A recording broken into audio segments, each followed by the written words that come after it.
Dalam sebuah nasihatnya, Al-Habib Abu Bakar Al-Adni Al-Masyhur, beliau dulu pernah nasihatkan, saya pernah dengar, begadang bangun malam itu bukan sesuatu yang susah, karena hampir seluruh orang gak akan melewatkan hari-harinya kecuali dia ada begadangnya.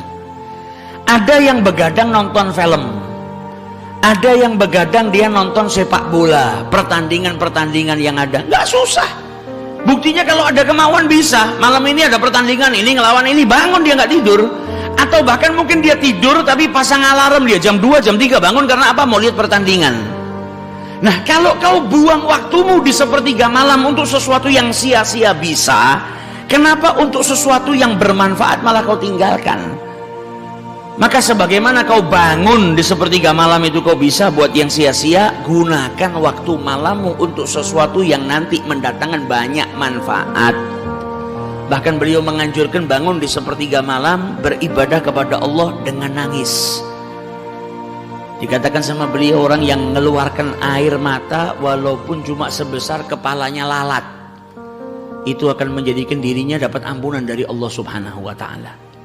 Kalau kau tidak bisa nangis, karena kotornya hati kita ini orang-orang yang susah nangis, karena banyaknya perbuatan maksiat, karena kotornya hati, kerasnya hati. Kalau kau tidak bisa nangis, tabaku,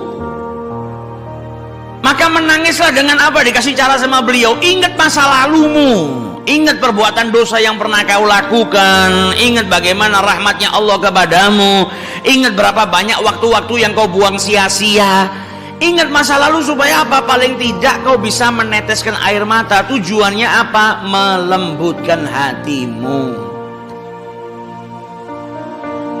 Jadi kalau kita bangun malam jangan disia-siakan. Kalau masih belum mampu sholat, minimal zikir. Kita itu kan kadang kalau tidur misalnya capek jam 10, jam 11 malam tidur, nanti jam 2 malam bangun kebelet kencing, ke kamar mandi kencing, balik ke tempat tidur, sebelum tidur minimal baca istighfar, astagfirullahaladzim, astagfirullahaladzim, astagfirullahaladzim, tidur.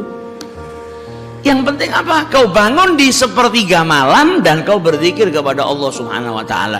Nanti setelah itu ditambah. Kalau sudah bisa berapa kali, ada kemauan yang kuat, ada mujahadah yang kuat, ditambah. Yang tadinya istighfar mulai beranjak ke baca Quran. Dari baca Quran mulai tambah 2 rakaat. Kalau masih belum bisa, minimal hatta walau kan kita ketika tidur kejeduk, bangun lihat jam 2:30, masih 2:30, tidak sengaja kejeduk. Jangan terus tidur lagi sama garuk-garuk kepala, karena itu waktu yang paling dekat antara seorang hamba dengan Tuhannya. Minimal kau beristighfar kepada Allah Subhanahu wa ta'ala, ngucap astagfirullah, ngucap sholawat, supaya apa? Kau tergolong sebagai orang yang bangun malam. Jangan sampai bangun malam cuma kencing tuh, habis itu balik ke tempat tidur, wala istighfar, wala zikir sama Allah. Dan itu jadi rutinitas.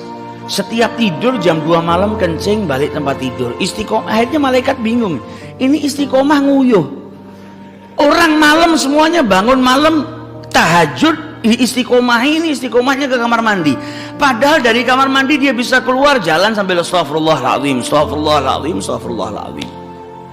Kalau belum bisa bangun malam dengan sholat, maka hendaknya sedikit berzikir supaya kita tergolong sebagai orang yang berzikir di waktu malam.